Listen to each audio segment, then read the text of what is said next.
بسم اللہ الرحمن الرحیم السلام علیکم۔ تمام نیو ویڈیو اپڈیٹس کے لیے میرے چینل لائبریری وائس کو سبسکرائب کر کے بیل نوٹیفیکیشن کو آن کر دیں تاکہ میرے آنے والی تمام ویڈیوز کی اپڈیٹس آپ تک بر وقت پہنچ سکیں۔ اور ویڈیو شروع کرنے سے پہلے اس ویڈیو کو لائک کرنا، کمنٹ کرنا اور شیئر کرنا مت بھولیے گا۔ تو ویورز، آئیے چلتے ہیں ناول دھند کی نیکسٹ ایپیسوڈ کی طرف۔ ہم لوگ حمیدہ خاتون کو دیکھنے نہیں جائیں گے؟ نصرت نے سوال کیا اور میں سوچ میں ڈوب گیا۔ چند لمحات غور کرنے کے بعد میں نے کہا، نانا جان سے اس سلسلے میں مشورہ کروں گا۔ پھر رات کو میں نے نانا جان سے اس موضوع پر بات کی۔ نانا جان، حمیدہ خاتون ہسپتال میں داخل ہیں۔ میں نے انہیں صرف انسانی ہمدردی کی بنیاد پر یہ تحفظ دیا ہے، لیکن نانا جان، ان لوگوں پر یہ اظہار کرنا کہ میرے والد میرے لیے اتنا کچھ چھوڑ گئے ہیں، درد سر مول لینے کے مترادف ہے۔ ہاں، اگر ان کی اپنی کاوشوں سے انہیں اس کے بارے میں کچھ معلوم ہو جاتا ہے تو مجھے اس کی فکر بھی نہیں ہے۔ نصرت مجھ سے کہہ رہا تھا کہ کیا ہم لوگ حمیدہ خاتون کو دیکھنے ہسپتال نہیں جائیں گے؟ میرا مطلب ہے آپ لوگ۔ تو نانا جان، اس سلسلے میں آپ کا کیا مشورہ ہے؟ دیکھو بیٹے، مذہبی حکم تو یہ ہے کہ کسی بیمار کی عیادت کرنا انسانی فرض ہے، لیکن صورتحال جو کچھ ہے، اس سلسلے میں اپنے تجربے اور خیالات کو نظر انداز کر کے تم سے تمہاری رائے پوچھنا چاہتا ہوں۔ تو پھر میری رائے یہ ہے نانا جان کہ میں فرشتہ نہیں، انسان ہوں۔ یہ وہ خاتون ہیں جنہوں نے مجھے زہر دے کر ہلاک کرنا چاہا تھا۔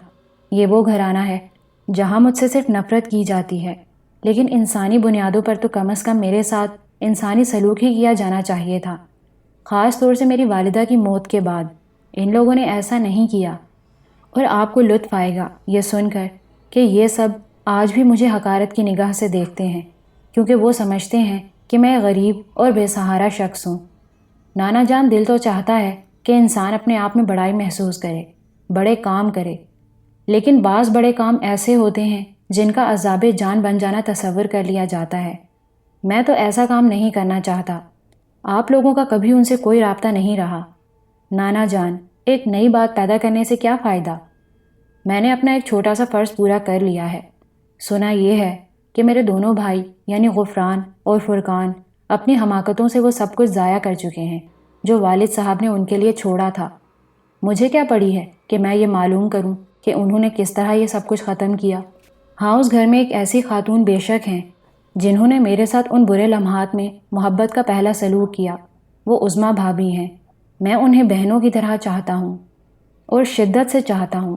کبھی کچھ ہو سکا تو بے شک ان کے لیے کروں گا، لیکن باقی لوگ، بس نانا جان، ایک رسم پوری کرنے والی بات ہے۔ وہ لوگ اپنی ماں کے لیے کچھ نہیں کر سکتے۔ میں نے ماں سمجھ کر نہیں، ایک انسان سمجھ کر ان کے لیے تھوڑا بہت کر دیا ہے، خصوصاً اس لیے کہ وہ نویدہ باجی کی ماں ہیں اور میری دوسری محسن نویدہ باجی ہیں۔ لیکن یہ سارے معاملات میری ہی ذات تک رہیں تو بہتر ہیں۔ آپ لوگ اس میں ملوث نہ ہوں۔ ٹھیک ہے، بالکل ٹھیک ہے۔ ہم تمہارے موقف کو دل سے تسلیم کرتے ہیں، نانا جان نے جواب دیا اور بات ختم ہو گئی۔ پھر میں نے صدر الدین صاحب کے بارے میں پوچھا۔ نصرت مجھ سے اپنے دلی جذبات کا اظہار کر چکا تھا۔ ماجھی کے لیے اس نے جو پیشکش کی تھی، اس میں ایک انتہائی مضبوط عزم پوشیدہ تھا۔ میں جانتا تھا کہ وہ حنا سے محبت کرتا ہے، لیکن اس صورتحال کو محسوس کر کے اس نے ایک لفظ بھی نہیں کہا ہے۔ البتہ میں خود ان لوگوں سے متاثر تھا اور ان سب کے لیے کچھ کرنا چاہتا تھا۔ صدر الدین صاحب ویسے بھی مجھ سے کسی نہ کسی شکل میں منسلک تھے۔ بہرحال ان کی خیریت معلوم کی، پتہ چلا کہ وہ میرے لیے بہت فکر مند ہیں۔ ماموں فراست حسین نے میرا تمام کاروبار بہترین طریقے سے سنبھالا ہوا تھا، اور بھی چند افراد تھے جو میرے ساتھ تھے، اس لیے مجھے اس سمت سے کوئی فکر نہیں تھی۔ دوسرے دن خود نصرت کو ساتھ لے کر صدر الدین صاحب کے دفتر پہنچ گیا۔ ہم لوگوں نے طے کر لیا تھا کہ صدر الدین صاحب کو یہ حقیقت تو نہیں بتائی جائے گی۔ خواہ مخواہ کسی چیز کو منظر عام پر لانا کوئی عقل کی بات نہیں تھی۔ صدر الدین صاحب آفس آئے تھے اور غالباً انہیں آج کورٹ نہیں جانا تھا۔ مجھے دیکھ کر اچھل پڑے اور پھر بڑے پرجوش انداز میں مجھ سے مصافحہ کیا۔ تم نے تو ہم لوگوں کو ہلاک کر دیا تھا بھائی، کہاں چلے گئے تھے تم آخر؟ بس جناب، سیر و سیاحت کا موڈ بنا تھا۔ وہ جو کہتے ہیں نا کہ تماشائے اہل کرم دیکھنے نکل گئے تھے، فقیروں کا بھیس بنا کر۔ یار، کمال کے انسان ہو، تم نے یہ نہیں سوچا کہ یہاں ہم لوگوں کا کیا حال ہوگا؟ یہ بھی تو دیکھنا تھا کہ میری جدائی آپ لوگوں پر کس طرح اثر انداز ہوتی ہے۔ میں اس سلسلے میں احتجاج کرتا ہوں۔ معذرت سے کام چل جائے گا؟ کیا معافی مانگی جا سکتی ہے؟ نہیں، مگر بتاؤ تو صحیح، کہاں گئے تھے؟ بس پیارا پاکستان دیکھ رہا تھا۔ میں نے ان کی تمام باتوں کو چٹکیوں میں اڑا دیا اور صدر الدین صاحب ناراض ہوتے رہے۔ پھر انہوں نے کہا، رات کو میرے ساتھ کھانا کھاؤ۔ ایک اور اطلاع دینی ہے آپ کو۔ کیا؟ حمیدہ خاتون سخت بیمار ہو گئی ہیں۔ میں سب کو فاروق آباد سے لے آیا ہوں اور یہاں عظمیٰ بھابھی کے گھر میں سب لوگ مقیم ہیں۔ تھوڑا سا ان کی طرف متوجہ ہوں۔ آپ کی اس سلسلے میں کیا رائے ہے؟ صدر الدین صاحب خاموش ہو گئے۔ پھر انہوں نے کہا، اصل میں تو ایک فریق ہوں۔ وہ لوگ مجھ سے نفرت کرتے ہیں اور نہ جانے کیا سمجھتے ہیں مجھے۔ بہرحال میرا خیال ہے مجھے تو ان سے نہیں ملنا چاہیے۔ صدر الدین صاحب، یہ آپ کا بالکل ذاتی معاملہ ہے۔ تمہاری کیا رائے ہے؟ میں بھی یہی کہنا چاہتا ہوں۔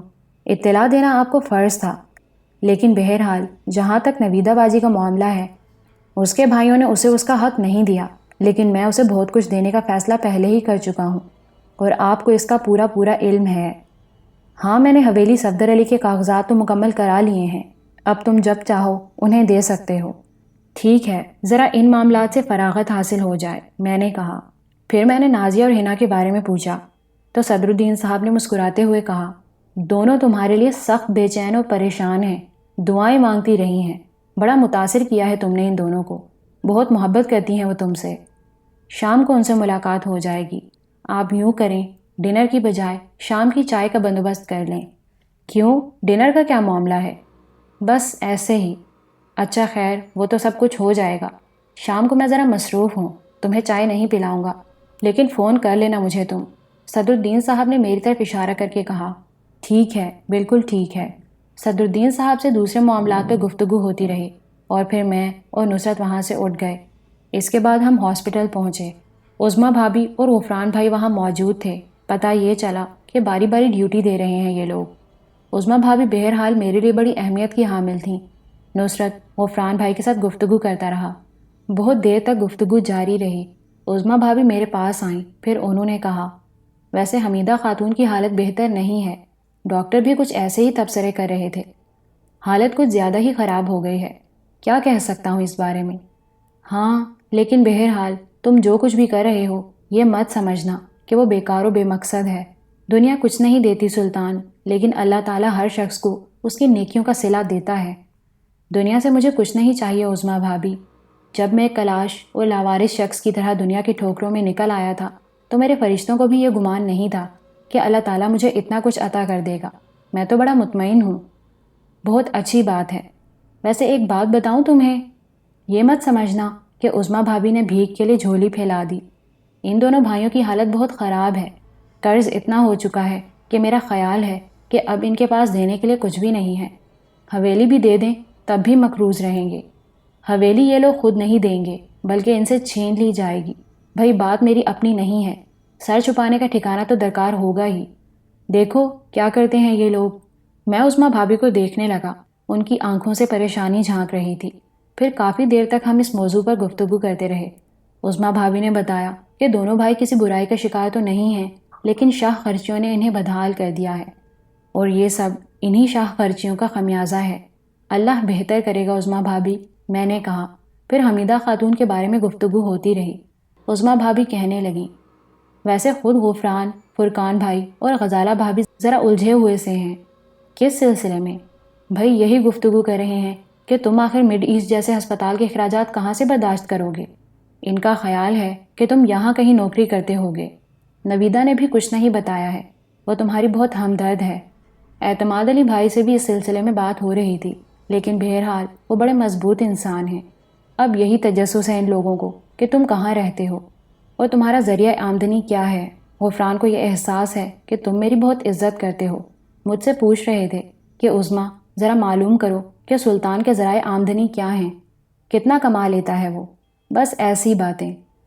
میں ہنس کر خاموش ہو گیا۔ بہرحال اس کے بعد میں اور نصرت وہاں سے چلے آئے تھے۔ عظمیٰ بھابھی کے اہل خاندان کے بارے میں مجھے علم تھا کہ وہ بیچارے اچھے لوگ ہیں اور ان لوگوں کے لیے سب کچھ کریں گے۔ ان پر بوجھ آ پڑا تھا، لیکن میں انہیں کوئی پیشکش کر کے بے عزت نہیں کرنا چاہتا تھا۔ میں سمجھتا تھا کہ اگر میں نے اس کا تذکرہ بھی کر دیا تو وہ اس کا برا مانیں گے۔ چنانچہ میں خاموش ہی رہا۔ تو انہوں نے کہا کہ میں ان کے پاس آ جاؤں اگر کوئی خاص مصروفیت نہ ہوئی تو۔ یہ بھی کہا تھا انہوں نے کہ تنہا آؤں۔ جاتے وقت نصرت سے ہنس کر میں نے کہا، پتہ نہیں مجھے تنہا کیوں بلایا گیا ہے۔ نصرت ایک ٹھنڈی سانس لے کر خاموش ہو گیا تھا۔ بہرحال صدر الدین صاحب کے ہاں نازیہ اور ہنا سے ملاقات ہوئی، بڑی محبت سے مجھ سے پیش آئیں۔ صدر الدین صاحب کی کیفیت بھی کچھ بدلی بدلی سی نظر آ رہی تھی۔ کھانا میں نے ان کے ساتھ ہی کھایا، لیکن باقاعدہ دعوت کے لیے میں نے منع کر دیا تھا، اس لیے گھر میں جو کچھ پکا تھا وہی سامنے آ گیا۔ کھانے کے بعد صدر الدین صاحب میرے ساتھ کمرے میں جا بیٹھے اور پھر انہوں نے کہا، اتنا تو میں ضرور جانتا ہوں کہ ذہنی طور پر تم اس قدر حمیدہ خاتون کے سلسلے میں ملوث نہیں ہوگے کہ میں تم سے کوئی بات نہ کر سکوں، یا اگر ہو تو مجھے بتا دو کہ اس وقت کوئی بات نہیں کرنا چاہتے۔ ارے نہیں، بالکل نہیں۔ میں نے اپنے طور پر بہت سی باتیں سوچی ہیں صدر الدین صاحب۔ انسان اور فرشتہ الگ الگ چیز ہوتی ہیں۔ انسان فرشتہ بننے کی کوشش کرے بھی تو نہیں بن سکتا۔ بہرحال انسانی کمزوریاں اس پر غالب آ جاتی ہیں۔ تسلیم کرتا ہوں۔ تو پھر سمجھ لیجئے کہ حمیدہ بیگم سے دشمنی نہیں ہے مجھے، لیکن میری ان سے دوستی بھی نہیں ہے۔ ہاں، کسی انسان کی صحت کے لیے دعائیں کرنا اور جو کچھ اپنے بس میں ہو وہ کر دینا انسانی فرض ہے، اور میں اس سے دور نہیں رہنا چاہتا۔ ٹھیک، اصل میں تم نے مجھے عظیم سبق دیا ہے سلطان، اور انسان وہی بہتر ہوتا ہے جو کسی بات کو دل سے تسلیم کر لے۔ میں مسکراتی نگاہوں سے صدر الدین صاحب کو دیکھنے لگا، پھر میں نے کہا، تصور بھی نہیں کر سکتا آپ کو کوئی سبق دینے کا، ایک معمولی سا انسان ہوں، آپ کو بہرطور اپنا محسن سمجھتا ہوں۔ بیٹے دیکھو، زندگی کے مختلف ادوار ہوتے ہیں۔ بچپن تو خیر بہت سے خیالات کا حامل ہوتا ہے، جوانی پرجوش ہوتی ہے، اور انسان چشم تصور میں اپنے آپ کو آسمان کی بلندیوں پر محسوس کرتا ہے۔ اس کے بعد زندگی کا ڈھلان شروع ہو جاتا ہے، اور یہ ڈھلان بہت سے وسوسے دل میں ڈال دیتا ہے۔ 2 بیٹیاں ہیں میری، ایک باپ کی حیثیت سے میرے ذہن میں ان کے لیے یہی تصور ہے کہ ان کا مستقبل بہتر ہو۔ سلطان بیٹے، تمہیں دیکھنے کے بعد میرے دل میں اسی خیال نے جنم لیا تھا کہ ان دونوں میں سے ایک بیٹی اگر تم سے منسلک ہو جائے تو میری دلی آرزو پوری ہو جائے۔ حقیقت یہ ہے سلطان کہ اس میں خود غرضی تو بے شک ہے، لیکن اس خود غرضی کا پس منظر کیا ہے تم اس انداز میں تو نہیں سمجھ پاؤ گے، لیکن ایک انسان کی حیثیت سے اگر غور کرو تو تمہیں اس کا پس منظر معلوم ہو جائے گا۔ صدر الدین صاحب خاموش ہوئے تو میں نے ان سے کہا، آپ آگے کہیے صدر الدین صاحب۔ سلطان، میرے علم میں یہ بات آئی ہے کہ تم ذہنی طور پر کہیں اور منسوب ہو۔ اس بارے میں کچھ نہیں پوچھوں گا تم سے، لیکن تم نے مجھے اور بھی جو کچھ بتایا تھا میں نے اس پر غور کیا ہے۔ میں اپنی بچیوں کو اچھا مستقبل دینے کے ساتھ ساتھ ہی ان کی خوشیوں کا بھی طلبگار ہوں، اور میں یہ بھی جان گیا ہوں کہ نازیہ کسی اور بچے میں دلچسپی لیتی ہے۔ میں نے اس کے بارے میں معلومات حاصل کر لی ہیں، بہت اچھا لڑکا ہے، ملاقات بھی کر چکا ہوں میں نوید سے۔ وہ ایک غریب نوجوان ہے، لیکن فطرتاً بہت اچھا ہے، کم از کم خوددار ہے، زندگی میں عزائم رکھتا ہے۔ بیٹے، اچھے مستقبل کے ساتھ ساتھ میں نازیہ کی خوشی کا بھی خواہش مند ہوں۔ چنانچہ میں نے اپنے آپ کو بمشکل تمام اس بات پر آمادہ کر لیا ہے کہ میں نازیہ کو اس سے منسوب کر دوں۔ میری اپنی کوششیں یہاں ناکام ہو چکی ہیں، چنانچہ میں نے بیٹی کو تقدیر کے فیصلے پر چھوڑ دیا ہے۔ بیٹے، تھوڑا سا ذہنی طور پر الجھا بھی رہا ہوں، اور ان الجھنوں کا اظہار تم پر بھی ہو چکا ہے۔ میں نے تمہیں اپنی ان باتوں کے رد عمل کا شکار بھی دیکھا ہے۔ کیا ہو سکتا ہے کہ تم مجھے معاف کر دو؟ اب میں یہ سوچ رہا ہوں کہ اس کے بعد آپ کیا کہنا چاہتے ہیں؟ میں نے کہا، کچھ نہیں، بس دل پر ایک بوجھ تھا اور اپنا یہ بوجھ تمہارے سامنے رکھ دینا چاہتا ہوں۔ میں نے اپنا کام کر لیا ہے، اب جو تمہارے دل میں ہے تم وہ کہو۔ وعدہ کرتا ہوں اگر بد زبانی بھی کر گئے مجھ سے تو برا نہیں مانوں گا، صدر الدین صاحب نے کہا، اور میں آہستہ سے ہنس پڑا۔ پھر میں نے کہا، حقیقت یہ ہے صدر الدین صاحب کہ میرے علم میں یہ بات نہیں تھی کہ میرے والد نے میرے لیے کچھ چھوڑا ہے۔ یہ بھی ایک حقیقت ہے کہ بالآخر یہ بات میرے علم میں آنی تھی اور میں خود آپ کی تلاش کر لیتا، اور یہ بھی حقیقت ہے صدر الدین صاحب کہ خدا نخواستہ مجھے معاف کیجیے گا اگر آپ بددیانت ہوتے اور میرے حقوق غصب کر لیتے، تو آپ ایسا نہیں کر سکتے تھے۔ ہاں، سوال ہی پیدا نہیں ہوتا۔ عملی طور پر تو میں تمہاری دولت کی ایک ایک پائی کا حساب دینے کا پابند تھا، لیکن یہ الگ بات ہے کہ بیچ میں کچھ غبن کر جاتا، صدر الدین صاحب نے پرمزاح انداز میں کہا۔ بہرحال منشی نیاز احمد نے مجھے آپ کے بارے میں تفصیلات بتائیں۔ میں آپ تک پہنچا۔ جو کچھ مجھے ملا اس کی مجھے کوئی توقع نہیں تھی۔ جب یہ سب کچھ مل گیا تو میں نے خدا کی قدرت پر غور کیا۔ لندن چھوڑنے کے بعد اصولی طور پر مجھے سڑکوں پر آ جانا چاہیے تھا۔ جب اللہ تعالیٰ نے مجھ پر یہ عنایت کی اور اتنا بڑا مقام دے دیا مجھے، تو آپ کا کیا خیال ہے صدر الدین صاحب؟ کیا میں اللہ کے احکامات سے اس قدر روگردانی کر سکتا تھا کہ ضرورت مند انسانوں کو نظر انداز کر دوں؟ یہ سب کچھ میرا نہیں، اللہ کا ہے۔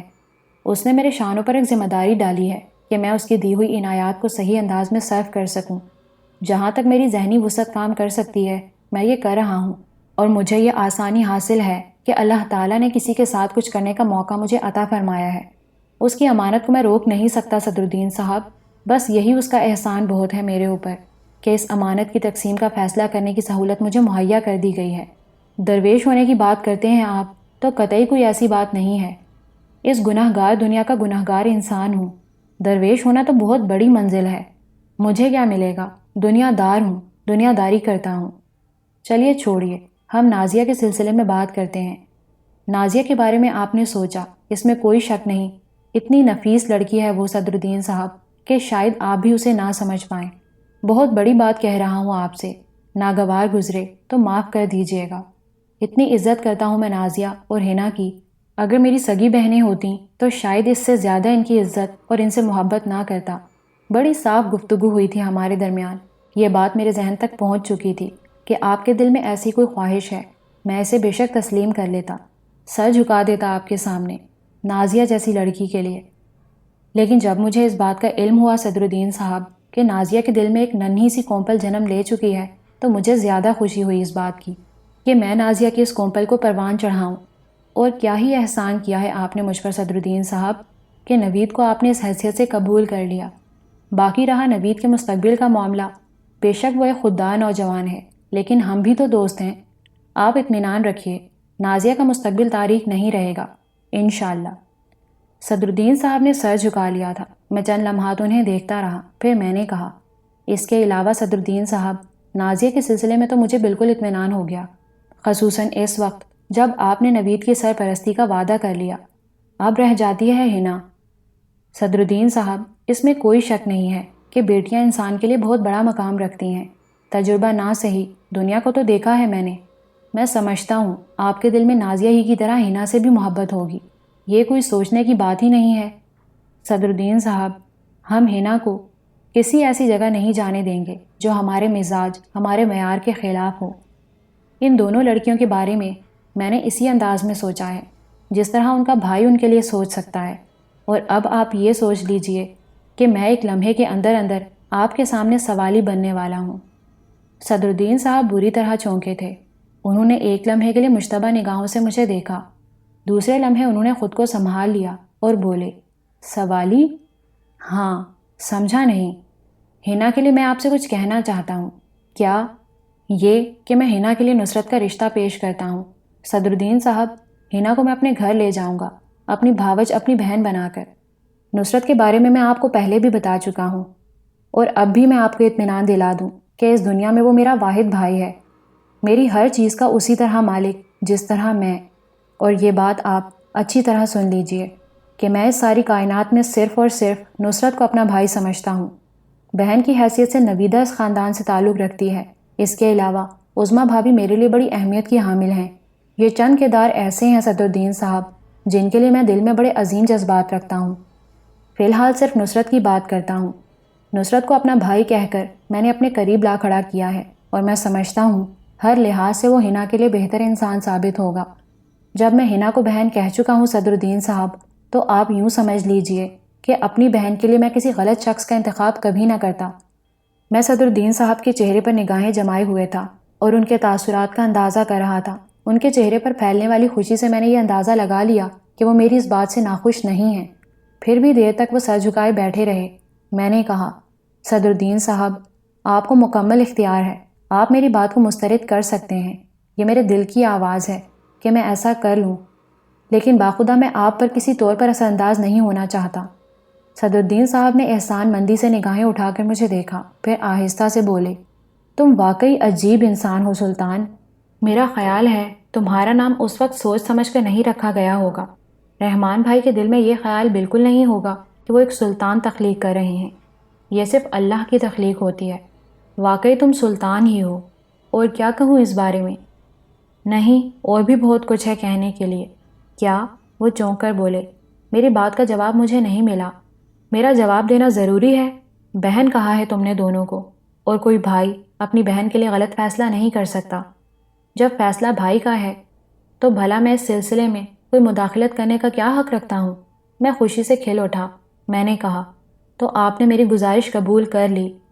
کہا نا، میں نے تمہارے فیصلے کے سامنے سر تسلیم خم کیا ہے، اور بس۔ میں آپ کا بے حد شکر گزار ہوں صدر الدین صاحب، اس سے زیادہ اور کچھ نہیں کہہ سکتا اس بارے میں۔ یہ نہ جانے کیسا دن تھا، یہ نہ جانے کیسی رات ہے۔ چند لمحوں میں تم نے میرے شانوں سے ساری عمر کی ذمہ داری کا جو بوجھ اتار دیا ہے، بس میں اس کے لیے تمہارا شکر گزار ہوں، اور تم سے زیادہ اپنے مرحوم دوست رحمان بھائی کا، جنہوں نے مجھ پر اعتبار کر کے تمہاری خدمت کا موقع دیا۔ اور اس خدمت کا جو صلہ تم نے مجھے دیا ہے، اس کے لیے میں صرف اتنا ہی کہہ سکتا ہوں کہ اللہ تعالیٰ تمہیں عروج کی ایسی منزل پر پہنچائے کہ لوگ تم پر رشک کریں۔ صدر الدین صاحب بہت جذباتی ہو گئے تھے۔ دیر تک ہم بیٹھے باتیں کرتے رہے۔ پھر غفران اور فرقان کا موضوع زیر بحث آیا۔ صدر الدین صاحب کو یہ معلوم ہو چکا تھا کہ حمیدہ خاتون ہسپتال میں زیر علاج ہیں اور ان کی حالت نازک ہے۔ خیر، وہ کوئی موضوع نہیں تھا۔ مجھ سے کہنے لگے، ان لوگوں سے کیسے تعلقات رکھنے کا ارادہ ہے؟ سوتیلے بھائیوں کی بات کر رہے ہیں آپ؟ ہاں صدر الدین صاحب، میں نے کبھی فرشتہ بننے کی کوشش نہیں کی ہے، کبھی اپنے آپ کو آسمان کی بلندیوں پر تصور نہیں کیا ہے۔ میں زمین کا انسان ہوں، اتنا ہی حقیر جتنے زمین پر بسنے والے ہو سکتے ہیں۔ چنانچہ فرشتہ بن کر نہیں سوچ سکتا۔ ان لوگوں نے میرے ساتھ جو کچھ کیا، اس کے بعد میرے دل میں یہ گنجائش بالکل نہیں ہے کہ میں ان کا ساتھی بنوں۔ جہاں تک عظمیٰ بھابھی کا تذکرہ کر چکا ہوں کہ ان کے نام پر صرف اتنا ہی کیا جا سکتا ہے کہ ان لوگوں کے ساتھ مناسب تعلقات رکھوں تاکہ عظمیٰ بھابھی سے ملاقاتیں ہوتی رہیں۔ بس اس سے زیادہ ان کے لیے میرے دل میں کوئی گنجائش نہیں ہے۔ جہاں تک زندگی اور موت کا تعلق ہے تو یہ اللہ تعالیٰ کا معاملہ ہے۔ میں کیا اور میری اوقات کیا کہ میں کسی کی زندگی کے بارے میں سوچوں۔ حمیدہ خاتون خدا کرے کہ صحت مند ہو جائیں، لیکن مجھے ان سے بھی کوئی رغبت نہیں ہے، آپ کو بتا چکا ہوں۔ ہاں بیٹے، دل جب کسی سے پھرتا ہے تو اسی طرح پھرتا ہے، اور تم اپنی سوچ پر حق بجانب ہو۔ ویسے بھی میں تمہیں یہ بتا دینا چاہتا ہوں کہ انتہائی خود غرض قسم کے لوگ ہیں، اور اگر انہیں تمہاری اس دولت کے بارے میں علم ہو جائے تو تمہارے گرد مکھیوں کی طرح بھن بھنانے لگیں گے۔ ہر شخص کی محبت تم پر نچھاور ہونے لگے گی، اور یہ تمہیں تلاش کرنے کی کوشش کریں گے۔ سب جانتا ہوں صدر الدین صاحب، اب اس دنیا سے اتنا ناواقف نہیں رہا۔ ہاں، آپ جتنی جلد ممکن ہو سکے نویدہ کو اس کوٹھی کے کاغذات مکمل کر کے بھجوا دیجیے، میں اسے اس کی تحویل میں دے دینا چاہتا ہوں۔ ٹھیک ہے، یہ کام چند روز کے اندر اندر ہو جائے گا۔ بس پھر میرا خیال ہے ہماری آج کی یہ ملاقات بڑی کارآمد رہی۔ بہت سی خوشیاں اپنے ساتھ لے جا رہا ہوں۔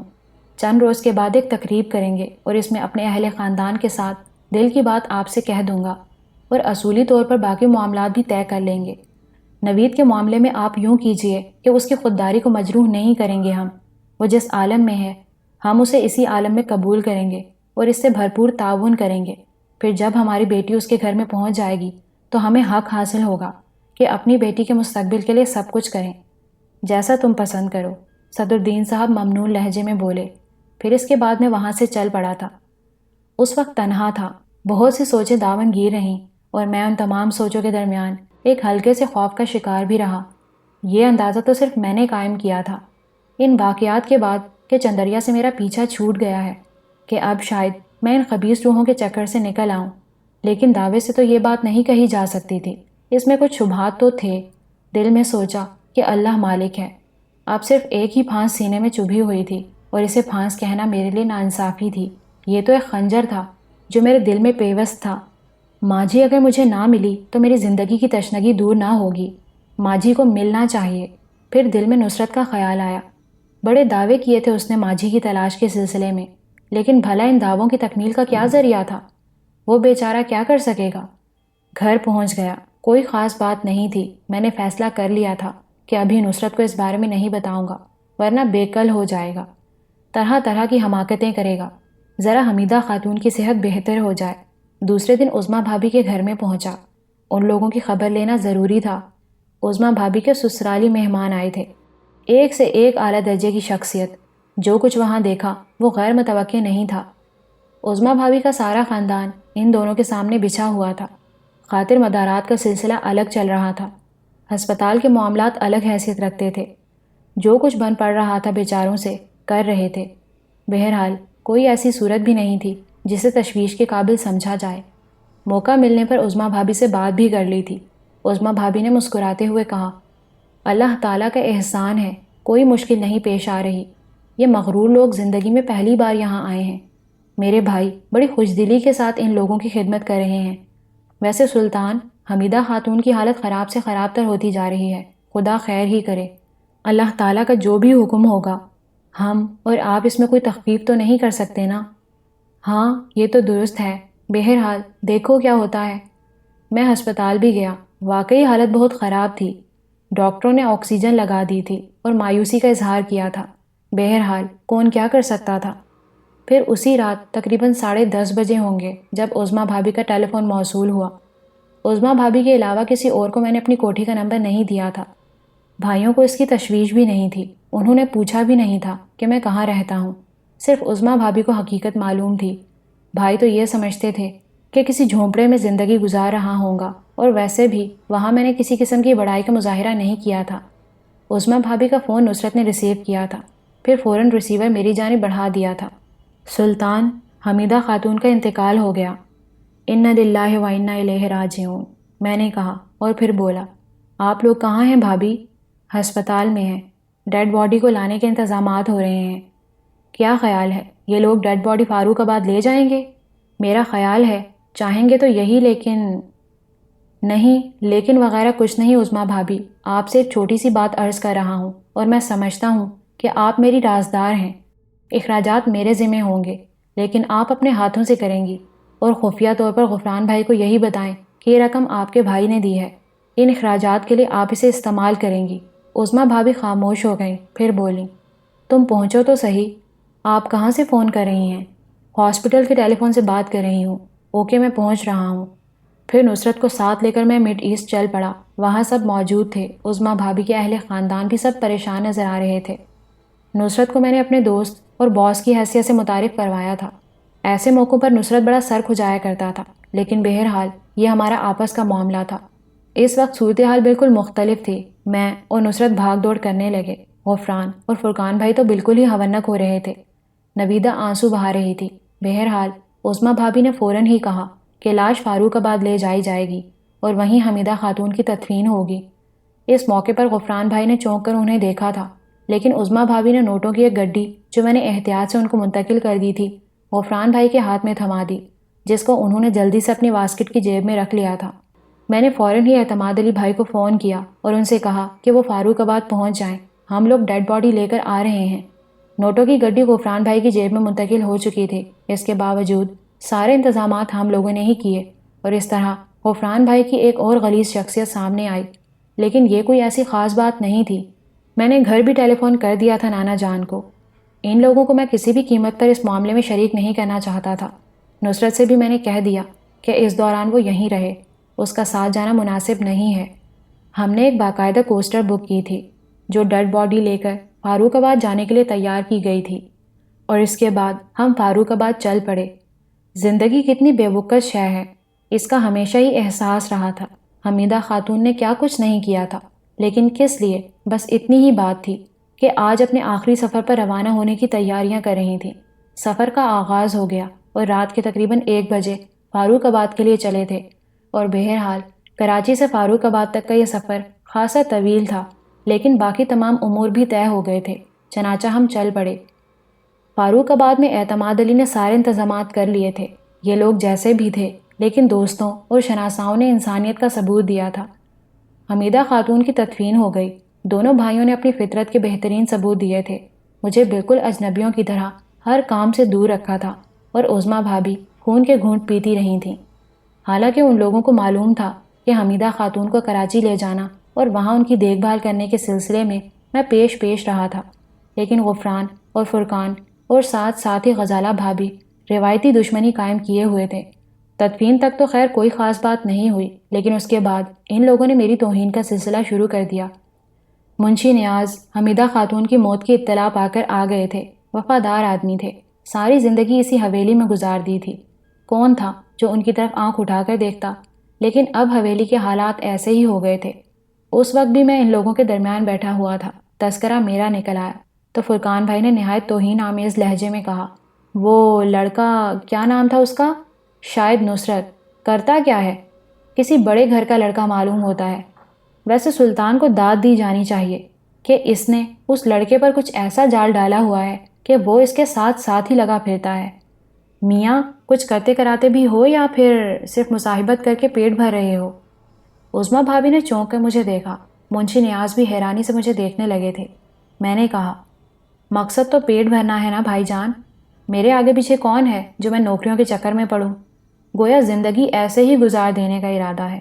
ہاں، میں اس خیال میں ہوں کہ ہو سکتا ہے کبھی آپ کو مجھ پر رحم آ جائے اور آپ والد صاحب کی جائیداد میں سے کچھ مجھے دے ڈالیں، گزارا ہو جائے گا۔ اسی لیے آپ لوگوں سے اسی طرح گھلا ملا ہوا ہوں۔ سب نے چونک کر مجھے دیکھا۔ نویدہ بھی وہاں موجود تھی۔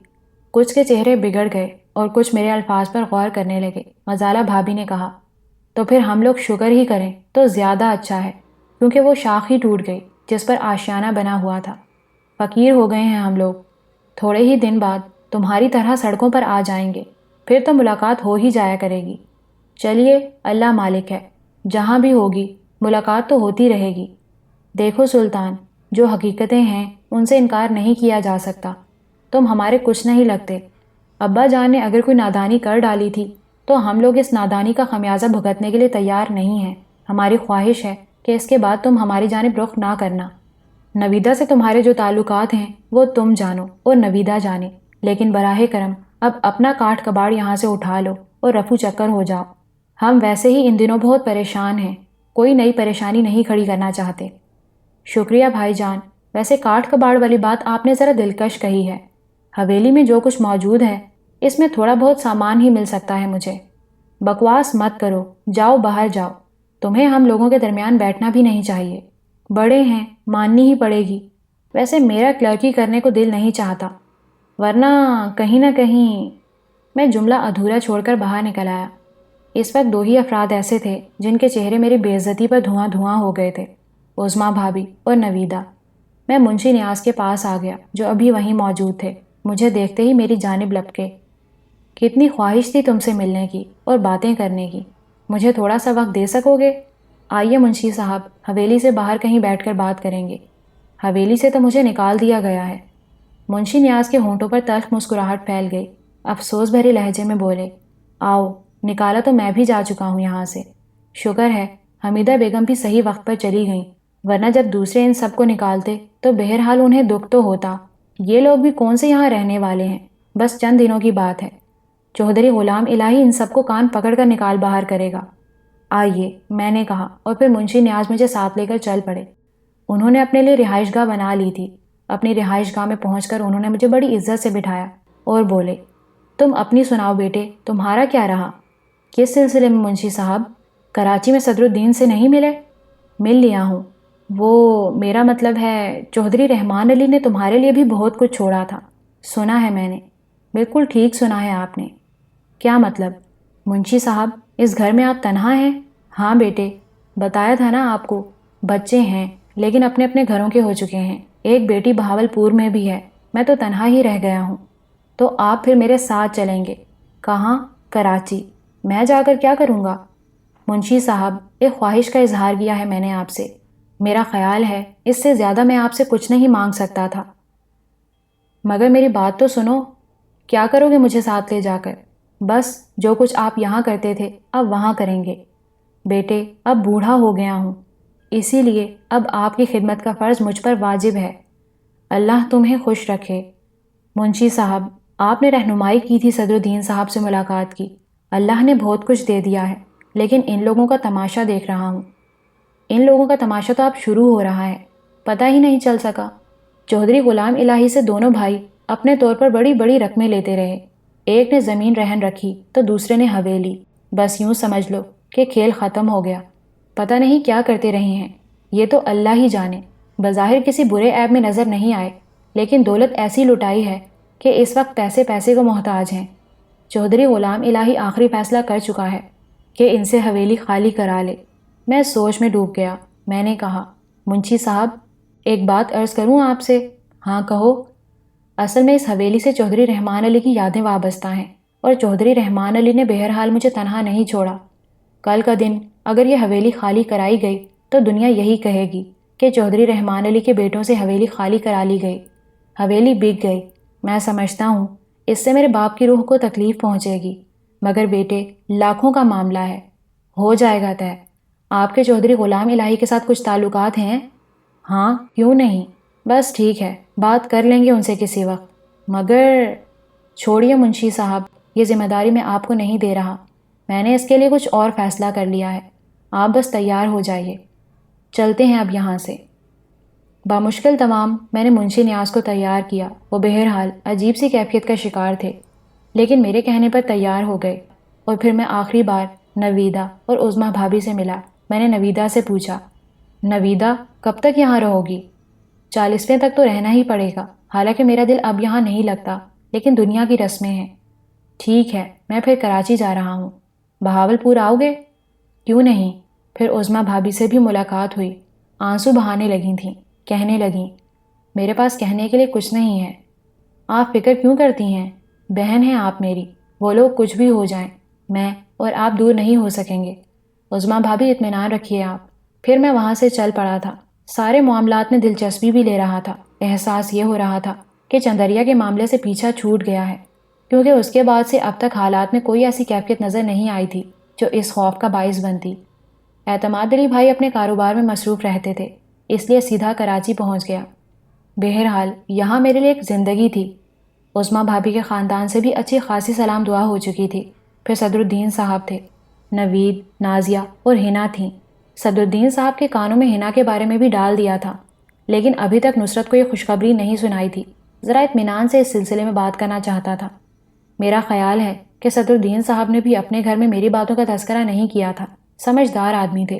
میں جن واقعات میں الجھا ہوا تھا انہیں اس کا احساس تھا کہ ان میں مجھے وقت لگ جائے گا۔ بہرحال معاملات چلتے رہے۔ پھر صدر الدین صاحب نے مجھے وہ کاغذات پیش کر دیے جو انہوں نے حویلی کی منتقلی کے سلسلے میں تیار کیے تھے۔ یہ کاغذات اعتماد علی بھائی تک پہنچانے تھے۔ میں نے سوچا 40ویں کے بعد یہ کام کروں گا۔ ادھر نصرت ماجھی کے چکر میں پڑا ہوا تھا۔ جب میں کراچی پہنچا تو وہ موجود نہیں تھا۔ میں نے معلومات کیں تو پتہ چلا کہ کہیں گیا ہوا ہے۔ کہاں، یہ مجھے نہیں معلوم ہو سکا تھا۔ تقریباً 4 دن کے بعد واپس آیا، لیکن چہرے پر مایوسی تھی۔ کہاں چلے گئے تھے تم؟ بہاول پور گیا تھا۔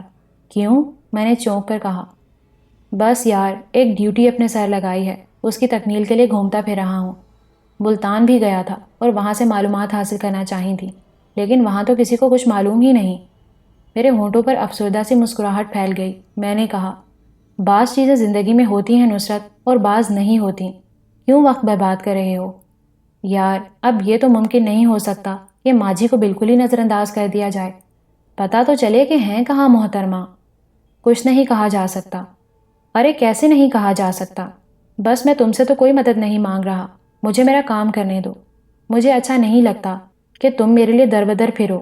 دیکھو، اب میں تم سے کافی بے تکلف ہو چکا ہوں کزن، کم از کم اتنا تو موقع دو یار مجھے۔ چلو میری 1 مہینے کی چھٹی ہی منظور کر لو۔ میں ہنسنے لگا تھا۔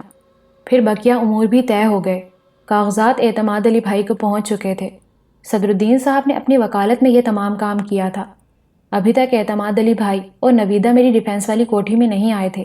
میں نے سوچا تھا کہ ذرا مناسب حالات ہو جائیں تو پھر ان دونوں کو بلاؤں گا، لیکن اس دن اپنے ڈپارٹمنٹل سٹور میں تھا کہ صدر الدین صاحب کا فون ملا۔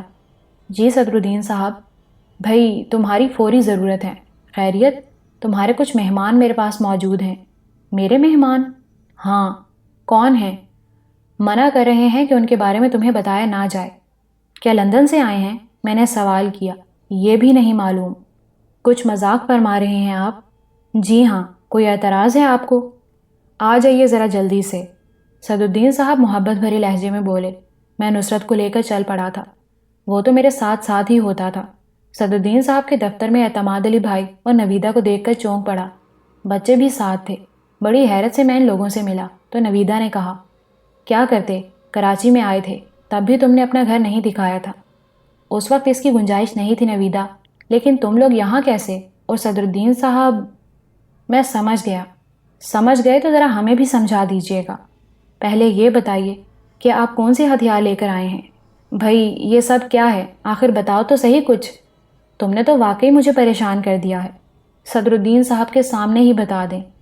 نہیں وہ میرا مطلب ہے کہ اعتماد علی بھائی بوکھلا گئے تو میں نے ہنس کر کہا، نہیں اعتماد بھائی، صدر الدین صاحب میرے لیے چچا کی مانند ہیں، پر یہ الگ بات ہے کہ میں انہیں چچا کہہ ہی نہیں پایا۔ ہاں یہ عہدہ ہمیں کبھی نہیں ملا، حالانکہ ہم اپنے آپ کو ان کا چچا ہی سمجھتے ہیں۔ خیر سوال یہ پیدا ہوتا ہے کہ اس حویلی پر نویدہ کا کیا حق ہے؟ جناب بھائی اعتماد علی صاحب، بھائی ہوں میں نویدہ کا، بے شک آپ کا سالہ ہوں، لیکن اب بہنوئی کے عہدے کے فائدے تو نہ اٹھائیے آپ۔ وہ میری بہن ہے، اس کے بھائیوں نے اس کا حصہ غصب کر لیا، لیکن سارے بھائی تو ایک جیسے نہیں ہو سکتے۔ یہ جو کچھ ہے میں نے نہیں خریدا، میرا بنایا ہوا نہیں ہے، چوہدری رحمان علی نے مجھے اپنا ورثہ منتقل کیا تھا۔ وہ دونوں اگر اس ورثے میں سے نویدہ کا حصہ کھا گئے تو اس میں میرا قصور نہیں ہے۔ میں نے دیانتداری سے تھوڑا بہت نویدہ کو دے دیا ہے، اور یہ تھوڑا بہت ہی تصور کیا جائے، نویدہ کو دینے کے لیے ابھی میرے پاس بہت کچھ ہے۔ میں اسے ڈیڈی کے ورثے سے محروم نہیں رکھوں گا۔ نویدہ سسک سسک کر رونے لگی تھی۔ میں نے ہنستے ہوئے کہا، لیجئے، بہن صاحبہ کو شکایت ہو گئی۔ ارے بابا، کہہ تو چکا ہوں کہ وہ حویلی تو آپ سمجھ لیں کہ چوتھائی حصہ ہے، ابھی تو آپ کا بہت کچھ ہے میرے پاس، سارا قرض ادا کروں گا، ایک ایک پائی۔ اعتماد علی بھائی بھی متاثر نظر آ رہے تھے، کہنے لگے، یار کمال ہے، یعنی کہا تو یہ جاتا ہے کہ نسلیں باپ سے چلتی ہیں، رگوں میں باپ کا خون دوڑتا ہے، لیکن معاف کرنا، فرقان و غفران کی رگوں میں بھی تو رحمان علی صاحب کا ہی خون دوڑتا ہے۔ مجھے تو میاں اس بات سے اختلاف ہو گیا ہے۔ اس کا مطلب ہے کہ ماں کا خون اولاد کی رگوں میں زیادہ طاقتور ہوتا ہے۔ رحمان علی صاحب کا خون تو میں نے دیکھ لیا، یہ غالباً ساجدہ چچی کا خون ہی ہے جو تمہاری رگوں میں اس طرح شرافت بن کے دوڑ رہا ہے۔ لیکن خدا کی قسم، یوں سمجھ لیں ہمیں سب کچھ مل گیا، بس اتنا ہی کافی ہے۔ اصل میں بات یہ ہے کہ میں نے نویدہ کو ہمیشہ تنہا محسوس کیا، ماں بھائیوں کے ہوتے ہوئے بھی اس کا اس گھر پر کوئی مان نہیں تھا۔ تم نے وہ کسر پوری کر دی، میرے لیے بہت کافی ہے۔ اپنی بیوی اور بچوں کے لیے جو دال دلیا میں خود کما رہا ہوں، یقین کرو وہی ان پر صرف کر کے مجھے خوشی ہوگی۔ اعتماد علی بھائی، نہ میں آپ کی شادی میں شریک تھا، نہ آپ کی کسی اور خوشی میں، لیکن بہرحال ڈیڈی کے حوالے سے میرا آپ لوگوں سے رشتہ ہے۔ آپ بہت اچھے انسان ہیں۔ ایک اچھے انسان کا فرض ہے کہ ایک بھائی اگر اپنی بہن کو کچھ دینا چاہے تو وہ اس سے تعاون کرے، بجائے اس کے کہ اس کا دیا ہوا اس کے منہ پر مار دے۔ بھائی کیا کہہ رہے ہو تم؟ کیوں پریشان کر رہے ہو؟ ہم کیا کریں گے اس حویلی کا؟ وہ تو بہت قیمتی ہے۔ اتنی بڑی حویلی جس کی اتنی زیادہ قیمت ہو، ہماری اوقات سے زیادہ ہے۔ مجھے معاف کرنا، کچھ سمجھ میں نہیں آ رہا میری۔ حویلی میں نے نویدہ کو دے دی ہے، آپ اسے فروخت کر دیں، وہ آپ کا حصہ ہے۔ بس میں اور کچھ نہیں کہہ سکتا۔ اچھا صدر الدین صاحب، میں اپنے مہمانوں کو گھر لے جا رہا ہوں۔ بسم اللہ بسم اللہ، رات کے کھانے پر اگر ہم بھی آ جائیں تو کیا حرج ہے؟ صدر الدین صاحب پرمزاح انداز میں بولے۔ ضرور تشریف لائیے، میں نے کہا۔ ٹھیک ہے، پھر رات کے کھانے پر ملاقات ہوگی۔ ہینا اور نازیہ کو بھی لیتے آئیے۔ ظاہر ہے بچوں کو کھلانے پلانے لائیں گے۔ پھر میں ان لوگوں کو اپنی کار میں لے کر چل پڑا۔ ڈیفینس کی کوٹھی میں پہنچنے کے بعد ان لوگوں کی آنکھیں حیرت سے پھیل گئی تھیں، اور پھر وہاں جس طرح ان کا استقبال کیا گیا وہ بھی بے مثالی تھا۔ نانا جان، نانی جان، ممانی، ماموں، دونوں بچیاں ان کے قدموں میں بچھ گئے تھے۔ نویدہ سے تعارف ہونے کے بعد اس طرح اس کے لیے اہتمام کیا گیا جیسے گھر کی کوئی سب سے معزز شخصیت آ گئی ہو۔ اعتماد علی بھائی شرمندہ ہو گئے تھے۔ بعد میں انہوں نے کہا، میں نے ٹھیک ہی کہا تھا نا، ساجدہ بہن کا خاندان واقعی عظیم ہے، اور مجھے نہیں معلوم تھا حضرت کہ آپ نے یہاں آنے کے بعد یہ جنت آباد کر لی ہے۔ اس جنت میں اگر تھوڑی سی جگہ ہم گناہ گاروں کے لیے بھی نکل آئے تو کبھی کبھی کی اجازت مل جانی چاہیے۔ اعتماد علی بھائی، پھر جذباتی کر رہے ہیں مجھے آپ۔ ایسی رنگ آمیزی کروں گا کہ آنکھوں سے آنسو نکل آئیں گے آپ کے۔ آپ کا گھر ہے، آپ اور نویدہ اب یہاں آیا کریں گے۔ آپ پوچھیں گے کہ میں آپ کے لیے کیوں کہہ رہا ہوں، تو آپ یہ سمجھ لیجئے کہ آپ کو ساری تفصیل تو بتا ہی چکا ہوں۔ میں تو پاکستان آنے کے بعد جس الجھن میں گرفتار ہو گیا تھا اس نے مجھ سے میری دنیا ہی چھین لی تھی۔ لگ رہا ہے کہ اللہ تعالیٰ نے میری مشکل حل کر دی ہے۔ حالات یہ بتا رہے ہیں، سکون کے وہ لمحے ملتے تو سب سے پہلے نویدہ ہی کو گھر بلاتا۔ آپ جس وقت بھاولپور چھوڑنے کے بارے میں سوچیں تو سمجھ لیجئے کہ آپ کا دوسرا ٹھکانہ یہ گھر ہے۔ خدا تمہیں خوش رکھے۔ ساری کسر پوری کر دی، لیکن عزیزی ہم یہاں سسرال سمجھ کر ہی آیا کریں گے۔ کہہ دیں آپ اپنے ماموں، نانا، نانی جان سے آپ جیسے بھی آئیں گے ہم سب کو بے حد خوشی ہوگی۔ غرض یہ تھوڑی دیر کے بعد سب کچھ بہت بہتر ہو گیا تھا۔ رات کو صدر الدین صاحب بھی آئے، نازیہ اور ہنا بھی آئیں۔ ماجھی میرے دل میں لمحے لمحے کسک رہی تھی۔ نویدہ سے بھی اس بارے میں بہت سی باتیں ہوئی تھیں، لیکن ظاہر ہے جو شخصیت گم ہو گئی تھی اس کے بارے میں بس کیا ہی کہا جا سکتا تھا۔ ذہن ساتھ ہی نہیں دیتا تھا کہ ماجھی کہاں چلی گئی، لیکن بہرحال جو کچھ بھی ہوا تھا وہ بڑی دکھ بھری داستان تھی۔ لوگوں کے لیے کچھ نہیں، لیکن میں یہ محسوس کر رہا تھا کہ واقعی ماجھی کو بھلانا میرے لیے ممکن نہیں ہوگا، اور شاید میری زندگی کا یہ شعبہ خالی ہی رہے۔ میں ماجھی کی جگہ کسی اور لڑکی سے کبھی پر نہیں کر سکوں گا۔ یہ میرے اپنے اندر کی سوچ تھی، اور میں یہ محسوس کر رہا تھا کہ اس سوچ میں ساری سچائیاں چھپی ہوئی ہیں۔ بہرحال نویدہ اور اعتماد علی کے آ جانے سے بڑی رونق ہو گئی تھی۔ ویسے بھی اب اس احساس کے ساتھ کہ میں ٹھیک ہو گیا ہوں سارے ہی لوگ خوش تھے۔ اعتماد علی بھائی اور نویدہ کے اعزاز میں بہت سی تفریحات کی گئیں۔ کراچی کے ساحل بے حد حسین ہیں۔ ہم لوگ ان کی سیر کرتے رہے، ہاکس بے، سینڈ سیٹ، پیراڈائز پوائنٹ، کلفٹن اور اس کے بعد گڈانی۔ سمندری تفریحات ان لوگوں کو بے حد پسند آ رہی تھیں، چنانچہ نئے نئے منصوبے بنائے جاتے تھے۔ ان میں نازیہ اور ہنا بھی شریک تھیں، اور وقت پر لطف گزر رہا تھا۔ اس دن ٹھٹھا جا رہے تھے۔ ٹھٹھا کا عظیم الشان قبرستان اپنی روایتی شان و شوکت کے ساتھ ہمارا منتظر تھا، لیکن میں نے نصرت کو ایک تجویز پیش کی۔ نوید سے اس دوران 2 بار ملاقاتیں کر چکا تھا، اور نوید کو بہت ہی دلکش اور دلچسپ نوجوان پایا تھا۔ یہ ہم دونوں کی کاوش تھی کہ ہم نے نوید کو اپنے آپ سے بے تکلف کر لیا تھا۔ نصرت کو یہ ذمہ داری سونپی گئی کہ نوید کو لے کر ٹھٹھا پہنچ جائے۔ ہمارا معاملہ ڈرائیور رحیم اور دوسرے 2 ڈرائیوروں کو، جنہیں ڈپارٹمنٹل اسٹور سے ساتھ لے لیا گیا تھا، سونپ دیا گیا تھا۔ نصرت تو تھا ہی چالاک، نہ جانے نوید کو کیا پٹی پڑھا کر اپنے ساتھ لایا تھا۔ بہرحال ہم ٹھٹھا پہنچ گئے۔ عبداللہ شاہ اصحابی کے مزار شریف پر فاتحہ خوانی کی، اور اس کے بعد بیکلی کی جانب چل پڑے اور راجہ داہر کے دور کی داستانیں دیکھتے ہوئے آگے بڑھتے رہے۔ لاتعداد کہانیاں یہاں مدفون ہیں۔ ادھر نصرت صاحب اپنا کام کر رہے تھے، پھر میں نے دور سے نصرت کو دیکھ لیا۔ نوید کو نہ جانے کیا کیا پٹیاں پڑھا رہا تھا۔ میں نے چونک کر نازیہ سے کہا، نازیہ ذرا ادھر آؤ میرے ساتھ۔ نازیہ مجھ پر مکمل اعتبار کرتی تھی، میرے ساتھ آگے بڑھ گئی۔ میں نے وہ سچویشن دیکھ لی تھی جہاں سے نازیہ کو اچانک ہی نوید کے سامنے پہنچایا جا سکتا تھا۔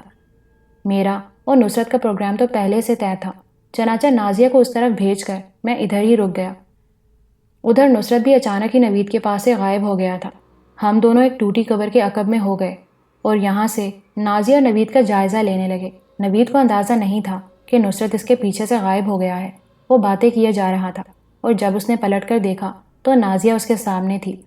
دونوں شد حیرت سے اچھل پڑے تھے، اور پھر دلچسپی سے ایک دوسرے کی جانب بڑھ گئے تھے، اور اس کے بعد میں ان کی پرلطف گفتگو میں محو ہو گیا۔ نصرت بدماش وہاں سے بھی ہٹ گیا تھا۔ غالباً ہنا ہم دونوں کو یہاں دیکھ چکی تھی، چنانچہ اسی طرف چلی آ رہی تھی۔ میں نے ہنا کو دیکھ لیا، اور پھر نصرت کی تلاش میں نگاہیں دوڑانے لگا۔ نصرت غائب ہو چکا تھا۔ اچانک ہی دور ایک جگہ سے نمودار ہوا اور ہنا سے کہنے لگا، ارے مس ہنا، آپ ادھر کس طرف چلی آ رہی ہیں؟ آپ لوگ یہاں کیا کر رہے ہیں؟ ایک انوکھی چیز دیکھ رہے تھے، نصرت نے کہا۔ انوکھی چیز؟ ہاں۔ وہ کیا؟ ایک ٹوٹی قبر میں ایک ننھا سا بچہ لیٹا رو رہا ہے، نصرت نے جواب دیا، اور میں حیرت سے اسے آنکھیں پھاڑ پھاڑ کر دیکھنے لگا۔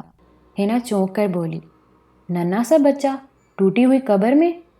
ہاں، آئیے آپ کو دکھاؤں۔ اور ہنا بے اختیار اس کے ساتھ آگے بڑھ گئی۔ میرے پیٹ میں کہے مچل رہے تھے۔ ایک درخت کے دوسری جانب پہنچ کر نصرت اور ہنا رک گئے۔ میں نے بھی ان کا تعاقب کیا تھا۔ نوید اور نازیہ کو اب ہم نے کافی دور پیچھے چھوڑ دیا تھا، اور اب میں نصرت کی بدماشیوں سے لطف اندوز ہونے جا رہا تھا۔ درخت کے دوسری طرف نصرت ہنا سے کہہ رہا تھا، ضروری تو نہیں ہے کہ وہ قبر مجسم ہو جائے۔ جی، آپ کیا کہہ رہے ہیں؟ ہاں ہنا، وہ ٹوٹی ہوئی قبر میرے دل کی گہرائیوں میں ہے، اور اس ٹوٹی قبر میں رونے والا بچہ میں ہوں۔ میں رو رہا ہوں ہنا، رو کر دکھاؤں؟ نصرت نے کہا، اور منہ سے آؤں آؤں کی آوازیں نکالنے لگا۔ ہنا بے اختیار ہنس پڑی تھی۔ خدا آپ کو سمجھے، کمال کرتی ہو یار. وہ تو میں نے ایک آئیڈیا پیش کیا تھا، ذرا غور کرو، کیا شاعرانہ تصور ہے. ٹوٹی ہوئی قبر میں ایک ننھا سا بچہ رو رہا ہے. کیا میرے اور تمہارے درمیان ایک قبر نہیں بنا دی گئی ہنا؟ ہنا، اس قبر میں رو رہا ہوں، میرے آنسو خشک کر دو. واپس چلیے شرافت کے ساتھ. پتہ نہیں آپ لوگ کیا چکر چلاتے پھر رہے ہیں، ہنا نے کہا. ہنا پلیز، 2-4 تو محبت بھری باتیں کر لو، ورنہ یہاں تک آنا بیکار ہو جائے گا. چلیے پلیز. کیا بیکار باتیں کر رہے ہیں آپ؟ یعنی ہماری محبت کا آپ پر کوئی اثر ہی نہیں ہے؟ نصرت صاحب پلیز، اس طرح دوسروں سے الگ رہنا اچھا نہیں ہے. تب آپ سے اچھی تو نازیہ ہے. دیکھیے ذرا نوید کے ساتھ کس طرح باتیں کر رہی ہے. کس کے ساتھ؟ آئیے دکھاؤں آپ کو. پھر نصرت نے دور سے ہنا کو نوید اور نازیہ کو دکھایا، جو ایک پتھر پر بیٹھے باتیں کر رہے تھے. ارے یہ نوید بھائی یہاں کہاں سے آ گئے؟ محبت کرنے والے ایک دوسرے کی خوشبو سونگھتے ہوئے ایک دوسرے تک پہنچ جاتے ہیں. آپ تو ہماری بدبو تک نہیں سونگھتی. توبہ توبہ. ہنا نے چٹکی سے ناک دبا لی، پھر کہا مار کر ہنس پڑی. ہنا کچھ کریں خدا کے واسطے، زندگی بے کیف ہو کر رہ گئی ہے، کچھ کریں. کچھ کریں، ہنا نے شرارت بھری آواز میں کہا. ہاں پلیز. تو پھر تیار ہو جائیے. کیا مطلب؟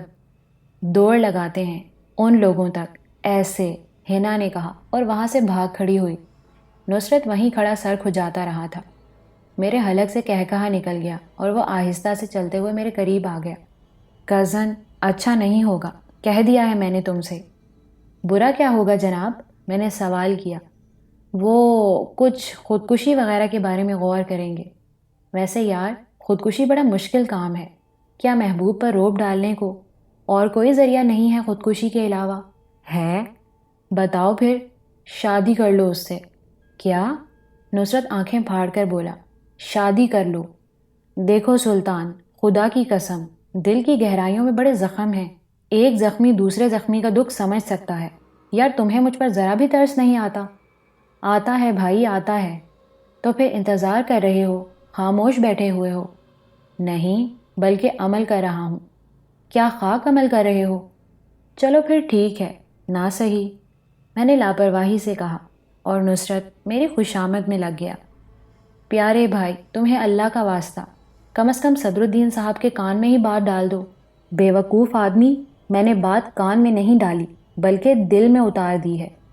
کیا مطلب؟ وہ پھر حیرت سے اچھل کر بولا. اور صدر الدین صاحب نے تمہارا رشتہ منظور کر لیا ہے. بہت جلد تمہارا اور نوید کا معاملہ طے کر دوں گا. ارے میری قسم کھا لو تو یقین کر لوں گا، اور یقین کرنے کے بعد یہیں چھلانگے لگانا شروع کر دو گے. ہاں، نصرت بے اختیار بولا. تو پھر شرافت سے رہو، دوسرے لوگ بھی ساتھ ہیں. میری قسم کھا لو، پلیز میری قسم کھا لو. بمشکل تمام میں نے اسے یقین دلایا تھا. اس کے بعد اس کی خوشیاں دیکھنے کے قابل تھیں. دل کے گوشوں میں ماجھی کھسکنے لگی تھی. میں دوسروں کو خوشیاں بانٹ رہا تھا، لیکن میری خوشی مجھ سے بچھڑ گئی تھی. نہ جانے کہاں چلی گئی وہ. بہرحال آج کا دن بہت اچھا گزرا تھا. پھر 3-4 دن کے بعد نویدہ واپس چلی گئی. کاغذات وغیرہ میں نے اسے دے دیے تھے. نصرت اپنے کاموں میں مصروف ہو گیا تھا. میں نے بہرحال اسے یقین دلا دیا تھا کہ اعتماد علی صاحب اس کے مسئلے میں تیار ہو گئے ہیں، اور میں نے بڑے طریقے سے ان سے بات کر لی ہے. یہ سارے معاملات چل رہے تھے. عظمیٰ بھابھی کے خاندان سے بھی ہماری خوب دوستی ہو گئی تھی. پھر ایک دن اعتماد علی بھائی کا ٹیلی فون موصول ہوا. کیا مصروفیت چل رہی ہے بھائی؟ انہوں نے سوال کیا. خیریت تو ہے اعتماد بھائی؟ آپ سب لوگ تو ٹھیک ہیں؟ ہاں بالکل، تمہاری ضرورت پیش آ گئی ہے، ذرا جلدی سے خیریت بتائیے. بالکل خیریت ہے، سب لوگ ٹھیک ہیں. ماجھی کا پتہ چل گیا ہے کیا؟ نہیں، ماجھی کا پتہ نہیں چلا. کچھ اور کام ہے. آ سکتے ہو؟ یقیناً آ سکتا ہوں، اگر آپ کو میری ضرورت ہے تو. خیر، تمہاری ضرورت تو مجھے زندگی بھر رہے گی. آ جاؤ، اعتماد علی صاحب نے کہا. وجہ انہوں نے میرے لاکھ پوچھنے کے باوجود نہیں بتائی تھی. میرے ذہن میں تجسس تھا. بار بار خیال دل میں یہی ہوتا تھا کہ فاروق آباد والوں کا کوئی معاملہ ہے. بہرحال میں پہنچ گیا.